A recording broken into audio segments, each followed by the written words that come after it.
గ్రేటర్లోనూ Warangal bypoll result repeat అవుతుందన్నారు రాష్ట్ర ప్రభుత్వ సలహాదారు డి శ్రీనివాస్. టీఆర్ఎస్ పార్టీని బలపరిచేందుకు ప్రజలు ఉత్సాహంగా ఉన్నారన్నారు. రాష్ట్ర ప్రభుత్వం అమలు చేస్తున్న సంక్షేమ కార్యక్రమాలే పార్టీ అభ్యర్థులను గెలిపిస్తానన్నారు ఆయన. మనం శాంపుల్ చూసుకున్నాం రాష్ట్రంలో ఏం పరిస్థితి ఉన్నదనేది. సేమ్ థింగ్ ఇక్కడ రుజువు అవుతుందనే మాట కూడా నేను నిన్న 3-4 డేస్ నుండి చేసిన రివ్యూని బట్టి, అక్కడ ఉన్న ఇన్ఛార్జీలతో మాట్లాడిన దాన్ని బట్టి, కొంతమంది ప్రజలతో వాళ్ళు మాట్లాడించిన తీరును బట్టి, వర్కర్స్తో చాలా క్లియర్గా అర్థమవుతా ఉంది.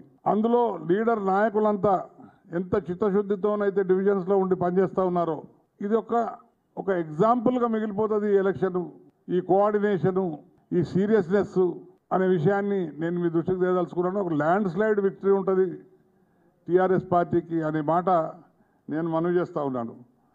ఈ రివ్యూ చేసినప్పుడు ఇంకొకటి ఏంటంటే, కేటీఆర్ గారి రోడ్ షోస్ ఏదైతే ఉన్నాయో మీరందరూ కూడా చూసే ఉంటారు, అటెండ్ అయి ఉంటారు. కొన్ని జనము విపరీతంగా వస్తున్నారు. జనము రావడం అనే దానికంటే జనం లోపల ఆ ఉత్సాహము, వారు స్పందించే తీరు, ఆయన అడుగుతున్న రేజ్ చేస్తున్న క్వశ్చన్స్కి వారు జవాబు స్పందించే తీరు, ఇవన్నీ చూసినప్పుడు హార్ట్ఫుల్లీ వాళ్ళంతా పార్టీతో నిలబడి పార్టీని సపోర్ట్ చేస్తున్నారనేది చాలా క్లారిటీతో అర్థమవుతుంది.